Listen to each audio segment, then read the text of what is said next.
আজ রবিবার সন্ধ্যায় দেশের রাজনীতিতে এক গুরুত্বপূর্ণ মোড় নেওয়ার অপেক্ষা।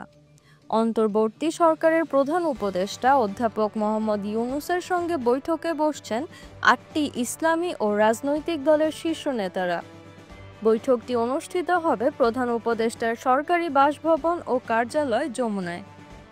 এই বৈঠকে অংশ নিচ্ছে হেফাজতে ইসলাম বাংলাদেশ, ইসলামী আন্দোলন বাংলাদেশ, গণ অধিকার পরিষদ, বাংলাদেশ খেলাফত মজলিস, আমার বাংলাদেশ পার্টি এবি পার্টি, জমিয়তে উলামায়ে ইসলাম, খেলাফত মজলিস এবং নেজামে ইসলামী পার্টি।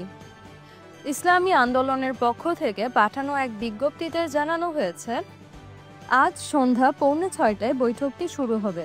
এই বৈঠকে অংশ নেবেন ইসলামী আন্দোলনের আমির ও চরমোনাই পীর মুফতি সৈয়দ মোহাম্মদ রেজাউল করিম।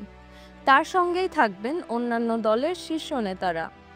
বৈঠকে আলোচনা হবে শেখ হাসিনার শাসনামলে অ্যালেস্ট স্বৈরতন্ত্রের সঙ্গে যুক্ত ব্যক্তিদের বিচারের পরিকল্পনা, অন্তর্বর্তী সরকারের কাঠামো এবং আসন্ন জাতীয় নির্বাচন নিয়ে।